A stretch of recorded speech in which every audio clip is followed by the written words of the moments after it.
Everyone, and welcome to the 147th episode of the Atlas Society Asks. My name is Jennifer Grossman. My friends call me Jag. I am the CEO of the Atlas Society. We are the leading nonprofit organization introducing young people to the ideas of Ayn Rand in fun, creative ways, graphic novels, animated videos, music. Today, we are joined by Josh Mitchell. Before I even begin to introduce our guest, I want to remind all of you that you can ask questions if you are watching us on Zoom, Instagram, Facebook, Twitter, LinkedIn, YouTube. Use the comment section. Go ahead, start typing in those questions in the queue, and we'll get to as many of them as we can, because this is a hot topic very much in the news, student loan debt. So my guest, Josh Mitchell, is author of The Debt Trap: How Student Loans Became a National Catastrophe, which explores the last 70 years of the student loan industry that would submerge a generation of Americans into $1.6 trillion in student debt. Mitchell is a journalist for the Wall Street Journal. He spent 14 years in the paper's DC Bureau, winning the Education Writer Association's 2016 award as the nation's, quote, top education reporter among large news outlets. He is now based in London, joining us from there in his London flat above a nightclub. So appreciate it because it's a bit late there. Josh, thanks for joining us. Yes, sure. Thanks. All right. Well, first, I just wanted to mention, obviously, we're also disturbed by the arrest of your Wall Street Journal colleague, Evan Gershkovich, in Russia on charges of spying. Any updates on this case or insights from your perch as a foreign correspondent?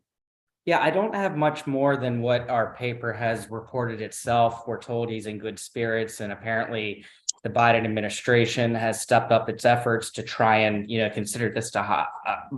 consider him a hostage, excuse me. And so I think this will increase the efforts on the Biden administration to really try and get him free. That's as much as I know at this point. All right, thank you.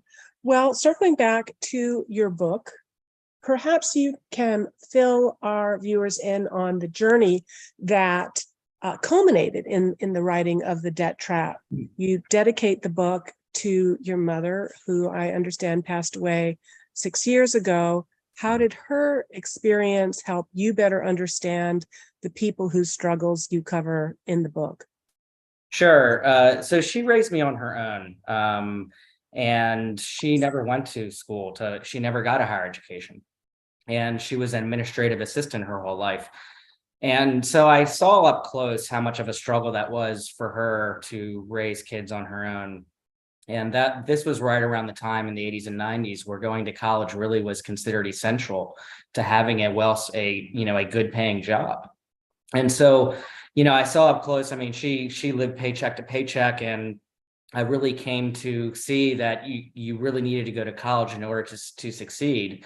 And so when I started writing this book, I found a character who is much like her. One of the main characters of my book, she herself was a mom who raised kids on her own. And she actually decided to get a higher education. She went to grad school. She went to college and then grad school. And she really, tried to do things the right way and tried to do everything that she was told to do. And she ended up, going to grad school, and she came out and she did get the job that she wanted to, but she also ended up under this huge burden of debt. And so it really opened my eyes, because I could see my mom having done the same thing that she did. And I think that's the big link there. And also on your father's side, your grandfather also influential in shaping your perspective. Yes? Yes. So, while I was raised by my single mom who, never had much in terms of being able to give us much, my grandfather, he would always tell us, look, he had set aside a college trust fund for his grandchildren. He actually did go to college. He went to Harvard. And so he was able to save up money throughout his life. And while he did not give us gifts, he did say from a very early age, all you have to do is get into college and it's paid for. So I kind of had the best of both worlds where, I sort of knew what it was like to struggle on my mom's side, but then I also had I also knew that I would have college paid for. Got it. So after graduating, you had a couple of reporting jobs before landing a spot at the Wall Street Journal. Obviously, perhaps the most prestigious paper in the United States. How did you come to cover the student loan debacle? Yeah, so I was actually just covering news, and one day my boss came up to me and said, there's this news coming out of the Consumer Financial Protection Office where student debt had crossed $1 trillion. Can you write this up? And I just wrote up a quick news story, and there were basically that was really highly read that day. And so I saw that this touched a lot of people. A lot of people wanted to read more about it. And so I did, more stories on it. And the more that I wrote about it, the more people would write to me and say that it was an issue for them. So I just decided to write about it more and more. So let's start with some numbers to get a sense of the scope of the problem. You write that 43 million people owe a combined 1.6 trillion in student debt, more than both credit card debt and car loans. This book was published a couple of years ago, so do those numbers still hold? And can you help break this down in terms of average debt and which level of debt might be growing faster than others? Sure. So, those numbers still hold. And one of the main reasons why is because when the pandemic started, President Trump and then President Biden decided to put student loan payments on hold. And so what you've had is, and those are still on hold. And so what you've had is, all these people who have student debt have not had to make a payment for about 3 years now. And so, yes, that's still how much people owe. And that continues to grow because people are still going to college. So they're taking out more debt to go to college, but nothing is really being paid down. Some people have decided to pay down their debt during the pandemic, but I think most people have not. And so now there's obviously this, case in the high court about, whether this debt forgiveness plan is going to, be put in place. But yes, that's still the amount of debt that is out there. It's really hard to talk about what the average person with student debt is. If you think about the student loan market, it's a very diverse market. It's like the housing market. If I were to try and tell you what the average homeowner is, it would be hard to group someone who owns a house in Georgetown, DC, with someone who owns a condo, I don't know, choose a rural state in the middle of the country. Those are two very housing markets. And it's the same thing with student loans. You have a lot of people who obviously went to grad school. Grad school at one point, I think it still is about 40% of all outstanding student debt. So I think a lot of people, when they think about someone who has a student loan, they think about like a young 18-year-old who's going to a 4-year public college. That's one segment of it, but you have those people. You have people who went to prestigious private schools that end up getting into a lot of student debt. Again, you have people who go to grad school. That's a huge amount. But then you have a lot of people who went to a 2-year public college or a 2-year for-profit college. They don't borrow as much as those other groups, but they have become a growing group of people with student debt. So it's really hard for me to say this is the average person with student debt. Who then, to break it down into those different groups, is hit the hardest? Are they public or private institutions, undergrad or graduate, demographic factors coming into play? Right. So it depends on what different problem you're looking at. And I basically break down student debt into probably 3 problems. One problem, the people who struggle the most in paying their debt are, again, this group of people who went to public 2-year community colleges or 2-year for-profit schools or 4-year for-profit schools. It's counterintuitive, but most people who default on their loans, who end up at least a year behind on their student loan payments, that group owes about 5 to 10,000. Okay, so that's not that much in the grand scheme. And so it's counterintuitive, because you would think, that the people who are defaulting on their loans are people who have the highest amounts. It's actually in general the people with the lowest amounts. And again, this is a group of people who ended up most likely dropping out of college. And so they ended up going to college. They maybe spent a year there, and they drop out and they never pay down their student debt. So if you want to look at who's defaulting on their loans, it's largely that group. And again, these are people that probably weren't, prepared to go to college. They may have enrolled in a two-year public college, but they had to take, high school level courses because they had to get caught up, and then they end up dropping out. But that's not the only problem with student debt. There's a very big group of people who owe what I call jumbo student loans. And these are people who owe 50,000, 100,000, sometimes 250,000, maybe 500,000. And that is a growing group of people. And again, these are people who went to grad school. And so they end up going to grad school. Now, those tend to earn the most when they come out, but they're still not earning enough to keep up with their monthly student loan payments. And so they are current on their student loans, so they're not defaulting. But one of the main reasons why they're current is because they're enrolling in these debt forgiveness programs, which is essentially a way of, Congress saying, okay, we acknowledge we've given you too much debt, we're going to have to forgive some of it. So they're current on their loans. Their credit is not being harmed. However, they're not paying down their debt. In a lot of cases, their balances are growing because the monthly payments they're making are not enough to even cover the interest. So that in and of itself is a problem.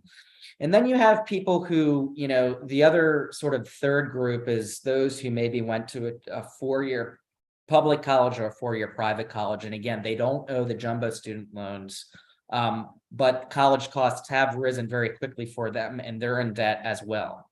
So those are roughly the three groups that I would break down student debt for. So you've chronicled the impact, both statistically and anecdotally, on individuals struggling with school loan debt. What about the taxpayers? Who picks up the tab on the defaulted, subsidized, or as now being discussed, forgiven school loans? Yeah, that's basically the problem. One of the problems here is taxpayers are picking up the tab. And so, okay, I've been asked, okay, well, what does that mean? How do taxpayers pay for it? Well, basically it gets added on to the debt. Okay. And so our debt has been growing for a long time, and this is just adding to that problem. So let's say somebody owes $20,000 and they default and they're not going to pay. So they owe it to Sallie Mae, or who is it? So they used to, well, that's a whole other issue that my book goes over. But basically, most student debt right now, the education department holds it. Now, there is this old federal student loan program that was in existence prior to 2010, where the banks, including Sallie Mae, would be the ones that held the debt and actually owned the debt, and then the taxpayers would reimburse the bank if the student defaulted on the loan. There is still a little bit of that debt. No, I wouldn't say a little, there's still a significant amount of that debt outstanding, but most federal student debt is actually held within the education department. And so when students don't repay, it basically gets added on to the debt. Now, when this debt somebody's in default or they don't pay it back,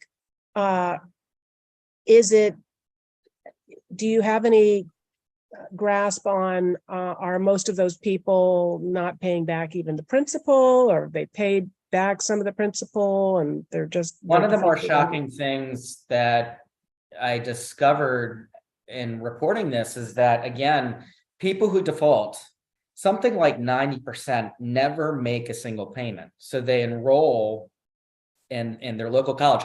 And also, this is something I'm going to say that is kind of controversial, because a lot of progressive advocates don't like this inconvenient fact, but a lot of this debt, a significant chunk, was taken out during, if you recall, unemployment was exceptionally high during the housing crash and afterward, up until around 2010. Even after the crisis supposedly ended, unemployment was still high. And so you had a lot of people enroll in public community colleges. One of the reasons, not the only reason, but one of the reasons was because people were really struggling to make ends meet. And they knew that a significant amount of people knew that if they enrolled in their community college, they could very quickly and easily get access to Pell Grants and student loans. And actually, the Obama administration sent a letter to everyone on unemployment at the time saying now is a good time to enroll in your local college because you have access to this student aid that you can really quickly get, and it'll help you go to college. They wanted to get people into college to get skills, but a lot of people said, oh, unemployment, I'm on unemployment, okay, I'm going to go into this local college and get this money. And a lot of them drop out, and then they never repay it. And they never make a payment, and they're very hard to get a hold of. A lot of these servicers that the education department relies on to collect the debt email them, call them, and they don't respond. So a lot of people just don't make a single payment when they default on a loan. They just walk away, right? Yeah. And if I understand correctly, they're not necessarily even interested in the education. Some are, some aren't, but some are just like, okay, well, that money will go to the school, the community college, and I'll get some living assistance. And I've talked to people. I did a story one time on a guy who, again, he and his wife enrolled in a for-profit college, and they really did want to go to school, and they kind of wanted to become like a nurse. It was one of those nurses that draws blood. And they ended up paying like tens of thousands in student loan money to this college, this for-profit school. And then they come out and they couldn't find jobs. And I interviewed him and he said, I'm not paying a dime. He's like, I felt like I was deceived here. The college lied to me about how many job opportunities there were for these type of workers. There were no opportunities when I left school, and the education department gave me the loan money to give this to the school. So why would I pay back a dime when I didn't get the job that I was supposed to get? I think a lot of people feel that way. Interesting. So your book tells a story of how we got here, starting from day one of the federal student lending program in the late 1950s. What were some of the original motivations and assumptions of the program, and were there any flaws in those assumptions from the beginning? Well, my book opens with a scene of Sputnik. Now, this, was a sort of surprising start to the student loan program, but basically it started with our concern about the USSR getting ahead of us in the space race. And so the idea was, members, including LBJ at the time, wanted to have more scientists to, basically help us reclaim the space race. And so in order to do that, he and others, wanted to create the student loan program to enable certain students, not everyone. At this point, there was no idea of let's have college for all. I mean, you had the GI Bill, but that was really, just for vets. Whereas here, the idea was let's get the sort of highest performing students in high school, the top quarter of students in their class. Let's give them the opportunity to, go on to college. And there were some stats that were floated around at the time. There were some studies that indicated that half of those people, half of the top quarter of students in each high school senior class did not go on to college because they couldn't afford to. So the whole idea was, let's give these students, these high performing students who, but for the cost, would be going on to college, let's give them the opportunity to go on to college.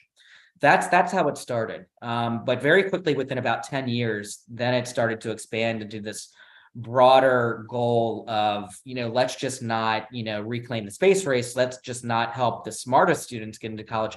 Let's also give more disadvantaged students the opportunity to get a leg up. And so very quickly, the goal expanded. Mm-hmm.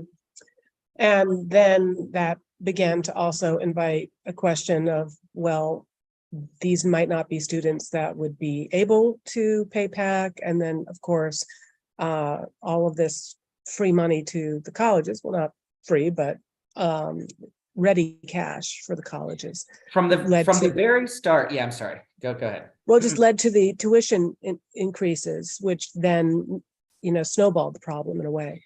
Yeah. And, I think one important way to frame it is that from the very start of this program, I don't think society, and particularly members of Congress, tried to resolve this tension of how many people do we want to go to college and should it be free?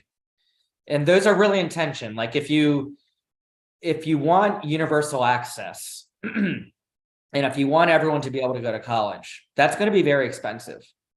And so I think from the very start, number one, we didn't sort of have this whole discussion about is college for everyone.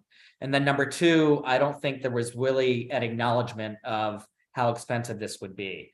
And so every step along the way, there was this attempt by Congress or whoever was in the White House to expand college access and pretending that they could do it on the cheap. And they came up with all of these ways to make it look cheap to taxpayers, but really it was actually increasing costs.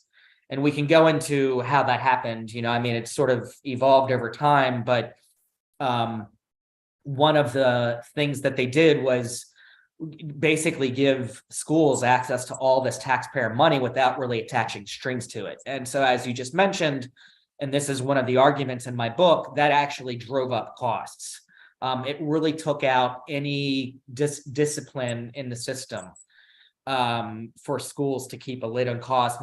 In fact, it incentivized them to raise their costs because the more that they charge, the more money they earned, not just in higher tuition, but actually schools own Sallie Mae. And we can go into that, but it was like the most perverse system one could ever think of,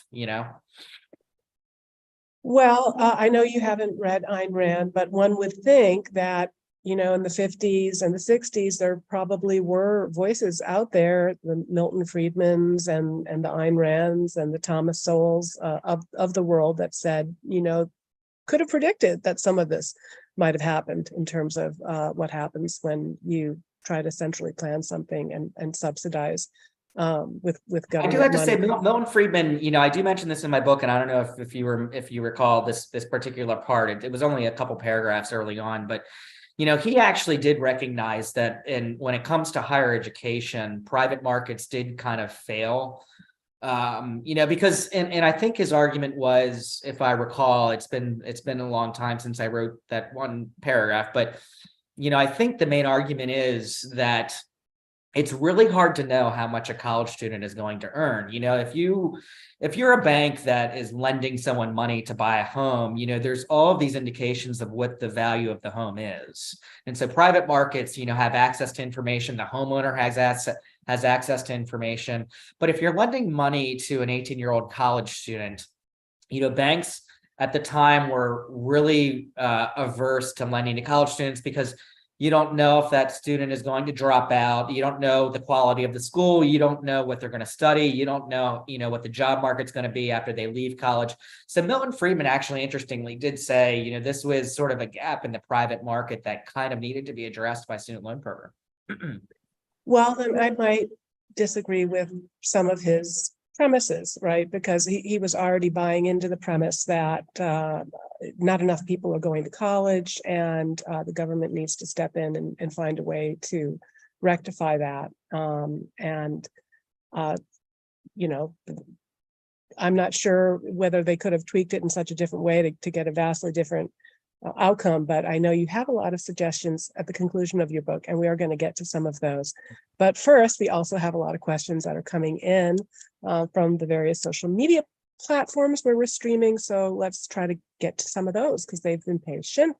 Alex Temmer on Facebook asks, where does the blame lie when it comes to all of these students and their college debt, predatory loans, politicians, parents who don't inform kids? Wow. I'm reluctant to blame parents, and I'll tell you why. You can read this book and get the answer. Yeah. That's kind of the whole reason I wrote it, was to try and figure out who was at fault. I think that the politicians, this was a self-inflicted wound, as one economist told me, on behalf of the politicians. I will say, though, I think the politicians did have some good intentions. I think, for example, Bill Ford, he was a congressman. He was a Democrat from Michigan who was in charge of the education committee. He was kind of the champion of this loan program for a very long time. And, I talked with his chief of staff, and he said he felt very strongly about this program. He was actually a big advocate of for-profit colleges. Back in the 80s, the Democrats used to be very much in favor of the for-profit colleges, and Republicans like Bill Bennett were very much against for-profit colleges, and the politics kind of switched back in the 2000s. But, back then I talked with Bill Ford's chief of staff, and he said, well, this was a congressman who saw all of his constituents losing their jobs because of the decline of manufacturing. And he really wanted to help his constituents reskill, go back to college, learn new skills so that they can, get new jobs. And so, yes, I do think that, Congress really screwed up in many ways here. I think most of the blame probably lies with them. And I say that because even though their intentions were good, there were a lot of red flags along the way. So yes, I would place a lot of blame with members of Congress, but also, a lot of these schools also knew that a lot of their students were defaulting on their loans. And I would talk with, the heads of these schools, that were raising tuition. And I would ask them, how did you determine how to set tuition? Did you do a study? How did you know where to set tuition? And a lot of them would say, we raised the price and we wanted to see how students would respond. And more people applied to get into our school. So we raised the price again. In other words, raising prices didn't discourage people. It actually, in some ways, encouraged students to apply for the school because, the schools, came to the conclusion that if they raised their price, more people would consider them a prestigious school. So I think in a lot of cases, and not just for-profit schools, I think public schools and private schools also are to blame here too. On Instagram, Tex Tax asks, what percentage of students who take out loans but drop out of college? Oh, goodness. 10%? I do not have that off the top of my head. I know that about 20% of community college students take out loans. I don't know how many of them drop out. I know that I think half or most of community college students end up dropping out, but I don't know, how those populations overlap. I don't have the quick answer to that question. All right. And on Instagram, also, My Modern Galt asks, what psychological impact do you think is pressing on young people taking on massive debt that will follow them years to come? So I'm not sure if that seems to be more of a question about the motivations. You do an excellent job of chronicling the consequences and the psychological effects and how challenging that is. But yeah, I will say, I'll just tell you about, again, the main character, the woman that I spotlighted in my book. She told me that when she took on this debt, she saw it as an investment, and she was actually very proud of it. She said she did not want a free handout, that she actually wanted to pay her own way. But the problem is that, and I don't think a lot of people sort of see how this happens over time, but students enroll their freshman year, they're not told how much they're going to owe by the end of 4 years, or at least, up until a few years ago, they didn't have any idea how much they would owe. at the end of 4 years. If you think about it, if you buy a house, like you have the note, okay, and you're told how much you're going to pay over time, how much interest you'll pay over time, how many years it's going to take to pay off. Your eyes are wide open when you sort of buy a house, at least these days. Whereas when you go to college, you know, the price is the price of what it is for your freshman year, and then they raise it 5%, 6% the next year, and then the interest rates oftentimes increase based on what Congress does. And also, I just want to mention this story. You know, I asked these consultants that these colleges hire to help determine what the price is of college. I one time asked one of these big consultants, why do you only advise these colleges on what to charge freshmen? Why don't you advise them on what to charge sophomores or juniors? And they go, because once they get these, he said, once they get these students in as freshmen, they know that they're very likely not going to transfer schools. So they're kind of captive. Which means then they can charge tuition, you know, they can raise tuition 3, 4, 5% the next year. And then their third year, they can raise it another 5%. And so by the time these students leave, they've spent 4 or 5 years in college and the tuition has increased 20% or more. And on top of that, the interest accrues on a lot of these loans. So, you know, this main character in my book, she didn't know how much she was going to, you know, have by the time she left. She thought it was an investment. And then by the time she came out of college, she couldn't keep up with her payments because the monthly payments were way more than what she was earning. Right. So we touched earlier on Sallie Mae, and in the book, you describe it as a, quote, money laundering operation. How so? Yeah, so this gets to the dysfunction of the program that I was referring to. So basically, at the time when Lyndon Johnson wanted to expand the federal student loan program, he wanted to do it in a way that would not raise the federal deficit. And so basically, he said, instead of having the U.S. Treasury Department or there wasn't an education department at the time, but instead of having the Treasury Department directly make loans to students, which would show up as a cost for the taxpayer, let's just somehow convince banks to make loans. And if we will do that by guaranteeing the banks essentially a profit. So not only will we cover the default if the student defaults, you know, not only will taxpayers reimburse them on the back end, but we'll also give them a little bit of profit for each loan that they do make. And so by basically convincing the banks to make the loan up front, it did not show up as a government expenditure. It would show up later on when the government covered the default, right? But it didn't really show up as a government expenditure. And so they created this, you know, they call it a quasi-public corporation of, you know, Sallie Mae. Now, this was a company created by Congress.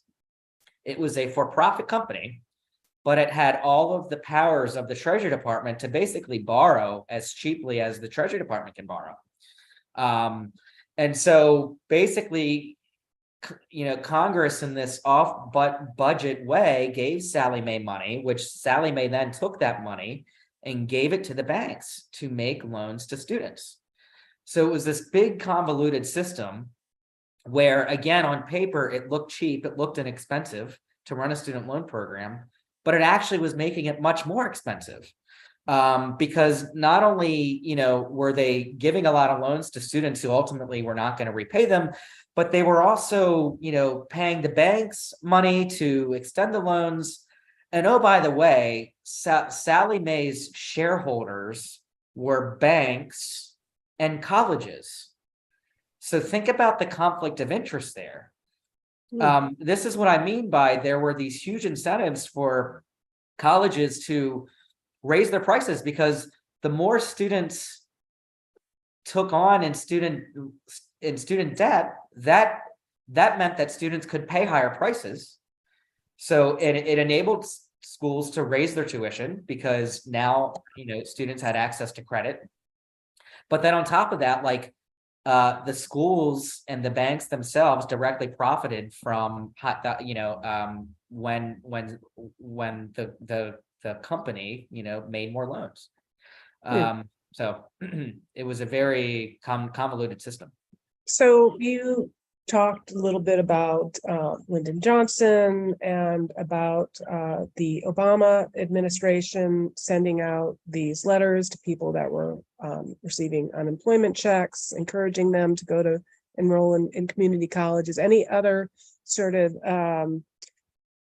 ways of describing how the various administrations either did nothing or helped improve or made the problem worse? Every administration wanted to expand access to college. And so every administration, at some point, expanded the student loan program or, increased subsidies to the colleges. There was an effort, there was some discussion within the Clinton administration to try and hold schools accountable when their students defaulted. And Congress actually did, at some point in the 90s, tightened the rules so that, schools, would lose access to the student loan program. Students would not be able to spend student loans at schools that, had a lot of students defaulting on loans. But then, gradually Congress, Republicans in the late 90s, they sort of started to, become sort of allies of the for-profit college industry. They, helped to water down those rules. So, there's sort of, been efforts here and there throughout different administrations and from each party to try to address some of these problems. But again, every single time this happened, you would run into this concern that if you crack down too much on colleges, you're going to deny access for students to go to college, and so, we don't want to, prevent everyone from, we want to allow everyone to go to college. And if you close this college because they're doing a bad job, then guess what? You're cutting off opportunities for disadvantaged students to go to college. Well, you mentioned for-profit schools, and I can see how perhaps some Republicans might have assumed that they'd be a welcome free market corrective. But from what I gather from your book, many of these outfits sprung up to take advantage of the ready supply of government guaranteed loans. So how do for-profit schools fit in, and to what extent could they be part of the solution or part of the problem? Well, for-profit schools have been around for hundreds of years, in some form. This country was founded on for-profit education. Yeah, and what's interesting is when the GI Bill started, there was a big congressional investigation because the GI Bill, I think it offered like $500 and basically it offered everyone that amount to go to the college of their choice if they could get in. And so you had instantly a lot of for-profit schools open up and set their price at that, at 500. And so, and these were schools that weren't really teaching good, that weren't doing a good job of teaching their students. A lot of their students dropped out, and so there was a big congressional investigation even back then into for-profit schools. So basically, at every point in time where Congress has given money to students, there has been a rise of for-profit schools to try to collect some of that money. Now, my book does not, suggest that private colleges and public colleges don't do some of the same things, but I do think that because for-profit schools were owned, especially in the 2000s, by Wall Street investors, there was a significantly higher amount of pressure for them to enroll as many students as they could while also keeping a lid on costs. So it's not that I don't think some of the same problems occur in public and nonprofit education, but I do think the profit motive is so acute when it's owned by Wall Street investors who have to meet a bottom line, that the problems are just that much worse in the for-profit sector. And they're also serving, and just FYI, and to be fair, they're also often serving disadvantaged populations who are not as prepared as academically as students who go to selective colleges. And, I'll just give you one thing that I learned when I was going through some of these transcripts of these Wall Street, corporations, just to kind of, learn how they were able to make so much money. One of them said, hey, look, the California community colleges are saying that they don't have the capacity to serve our students, come over and take some of these excess students that we don't have the capacity to serve. So in part, for-profit colleges are filling a gap that the public sector, that a gap that exists among public colleges. But I do think the problems are far more acute in the for-profit sector. Well, on Facebook, Howard Moore just asked a question that I have been rattling around in my head here because, in the solutions, and we're hopefully going to be able to get to some of them. But one thing that you don't talk about, perhaps it was a decision because it really is, you're focusing on the higher education system. But Howard is asking, do you think the American K through 12 system is failing properly to educate students for them to have a better idea of what they want to do in college, or having the skills? I mean, Chicago, where there are dozens of schools where no student can read or do math at grade level. I mean, it seems like pretty much a disaster, and fixing that problem would possibly go a long way towards helping students better prepare for these life choices. I completely agree. And I think that so many of the problems with student debt with higher education reflect the fact that our K through 12 system has declined in quality over the years and is not doing a good enough job in preparing students to, either be in the workplace or go to college. And again, one of the things that opened my eyes is when I started to write about community colleges, there are so many people who end up having to take high school level courses, because they're just not up to speed on English and math. And so essentially a lot of these loans are basically paying students to redo high school again. And then they drop out and then they owe student debt. So I do think that's a big problem. I talked with one of the advisors during the Lyndon Johnson administration. He's still around in DC, and I went out to coffee with him. And he was talking about why they, got behind this idea of basically universal access to college or something close to it.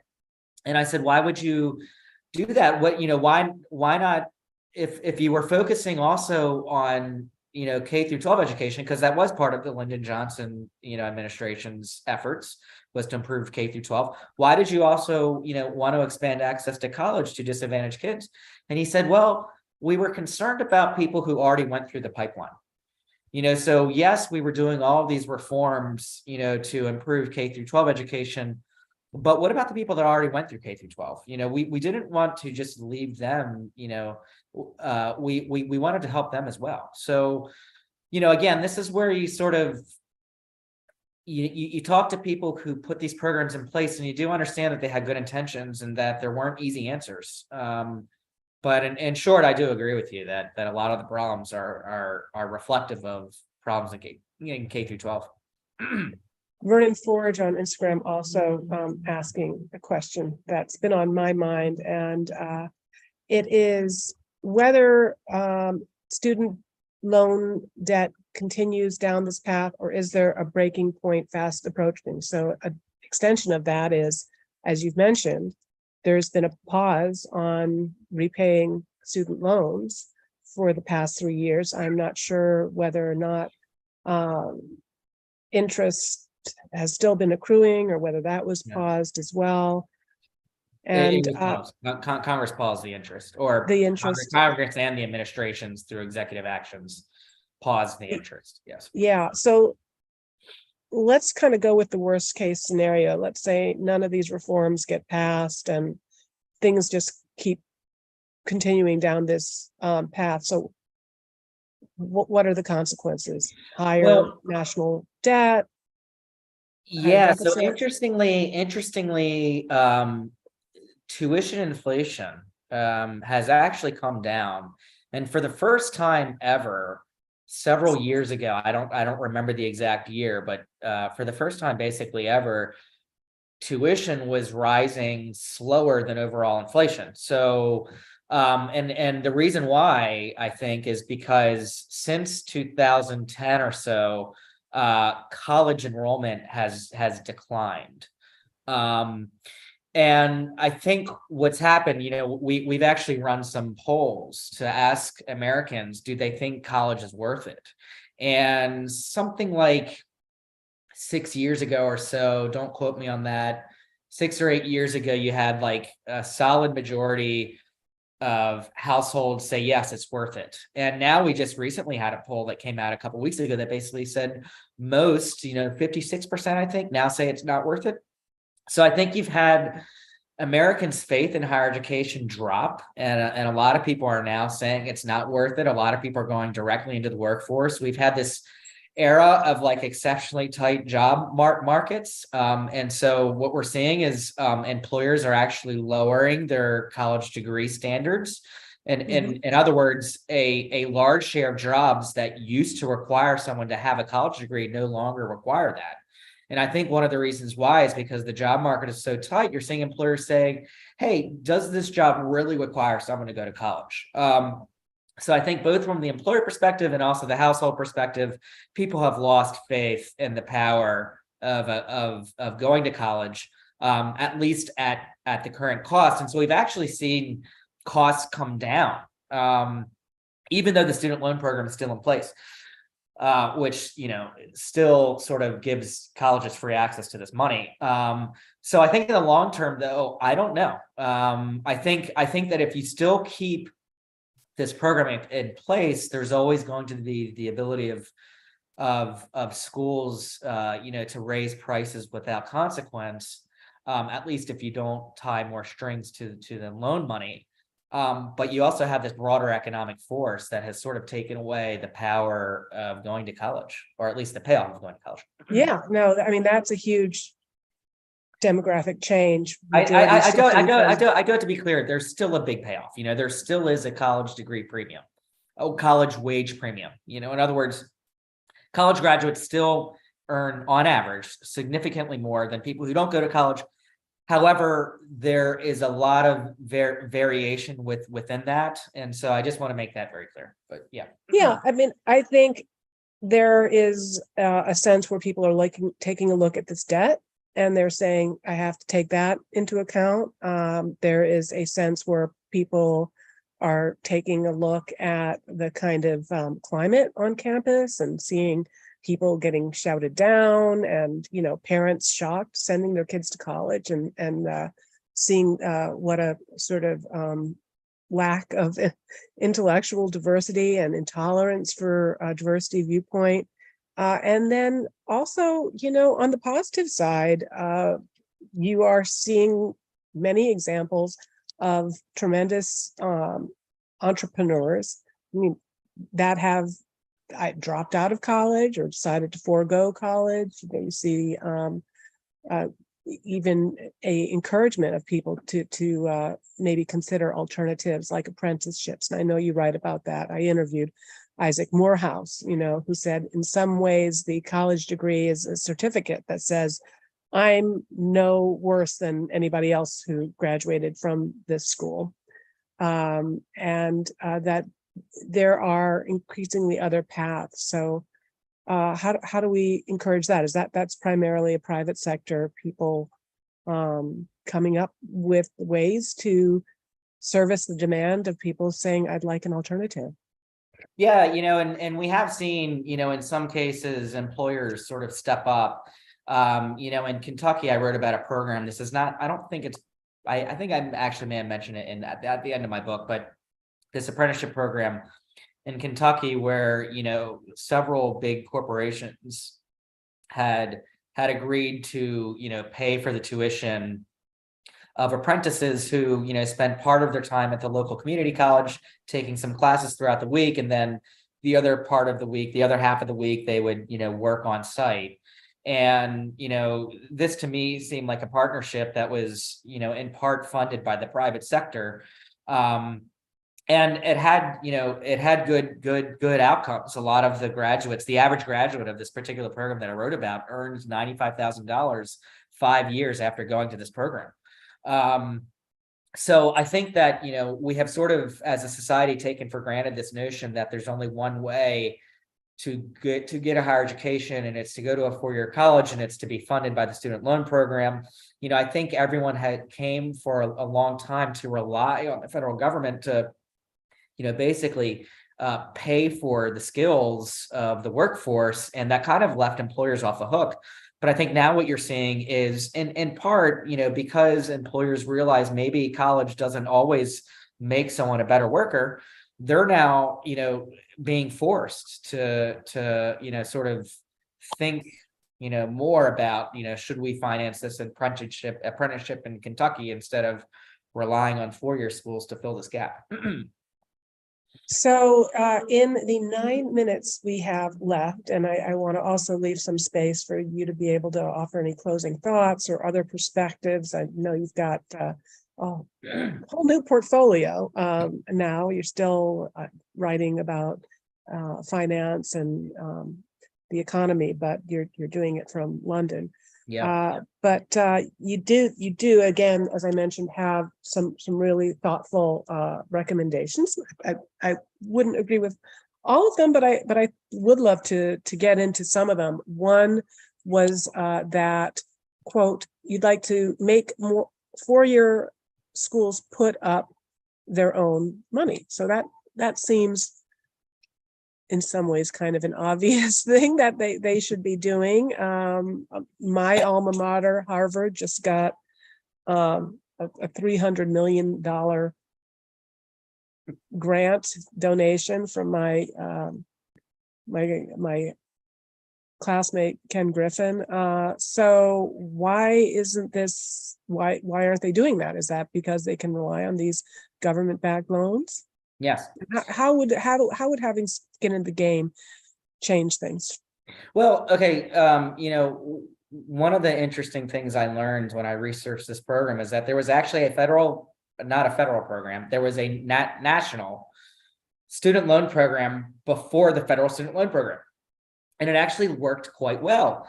And again, this was prior to Sputnik.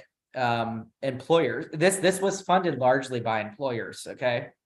So you had all these corporate CEOs, basically say we need more skilled workers. We need, more people to go to college. So let's create essentially an insurance fund that will insure banks so that banks will be comfortable enough to give loans to students. And if the student defaults, then this insurance fund will reimburse the banks. Now, the trick was schools actually had to put money into the insurance pot. And so did banks. So you basically had employers, banks, and schools finance a national student loan program. And it was actually growing very quickly. And it had very low default rates. Okay.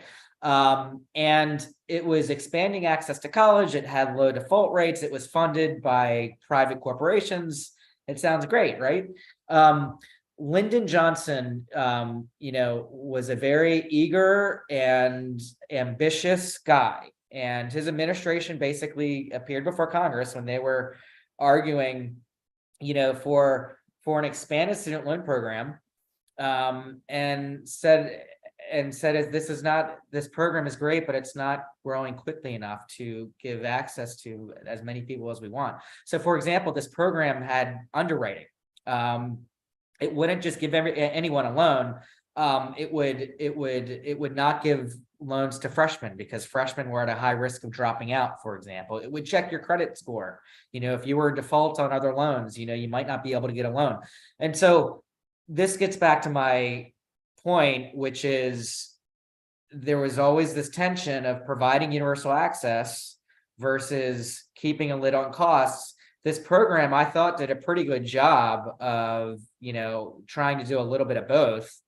Again, the default rates were low, but that's also because they weren't just handing out a check to everyone. It was not an entitlement program.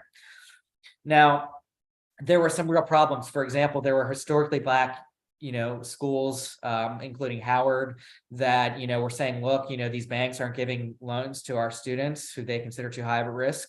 So you sort of ran into these real problems, where this program was working well, but it wasn't achieving all of the access that politicians wanted to.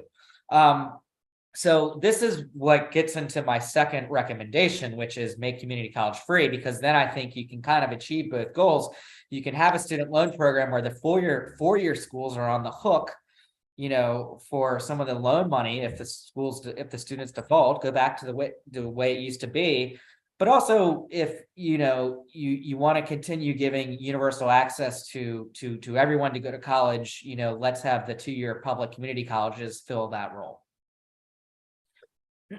Well, and that's probably one that I think we could have a civil and interesting debate on if we had more time, because and when we look at with the debt, the mounting debt and the deficit, whether or not it makes sense to add another entitlement at this time, particularly at a time when more people are deciding not to go to college, and so to have them in their taxes paying for a cost for others who make a different point of view. But a debate for another day. I've asked some questions, our audience has asked some questions. Any other points that you want to share from the book, things that we haven't gotten to, things that may be on your mind now? Sure. Yeah, no, you had mentioned that in my new role, I may have a different perspective, and I've spent 9 months in the UK and I've traveled around Europe, and one of the most striking things is you do realize how wealthy of a country the United States is. I had never spent time in Europe or the UK before I moved out here, and so for all of its flaws and its warts, you do see just how wealthy and how strong an economy the United States is, even compared to the UK, which is like 5th or 6th largest economy in the world. And I do think a large part of that is the higher education system is basically the investment in education overall. I think we probably went as a society too far down this path of putting too much faith in higher education, but at the same token, I think there's a risk in going too far down the other side where, you become too sort of restrictive in who goes to college. And so I guess my ultimate, thought here is, if you reform the program, be careful about how sweeping the changes are, because you come out here and obviously the United States is doing something right when it's such a wealthier place than even the UK. Yes, well, I think that we are doing a lot right. Some of that may be higher education. Some of it also, I think, is in some ways, our economy is still freer, and we do have this tradition of risk-taking and an immigration system that welcomes the most ambitious, risk-taking, motivated people from around the world. So, but it gives us a lot of food for thought. Where's the best place to follow you? I know you're on Twitter, and of course we can read your byline at the Wall Street Journal. Yeah, those are the two main places. Twitter/JMitchellWSJ, Twitter.com/JMitchellWSJ. The book is on Amazon, as well as independent book publishers if you want to go to them. But yes. Yeah. And on Audible, and I must say a very, very good narration. So really enjoyed it and appreciate your taking the time to come on and discuss with us. I've been wanting to talk about this topic for a really long time. So thank you, Josh. Well, thanks. And thanks to all of you who have joined us today. If you enjoyed this video and any of our other materials and content, please consider making a tax-deductible donation to the Atlas Society at atlassociety.org. And please be sure to tune in next week when best-selling novelist Larry Correa will be our guest on the Atlas Society Asks to talk about his book, In Defense of the Second Amendment, another topic that I've been wanting to dive into in a more substantive way. So we'll hopefully see you next week. Thanks.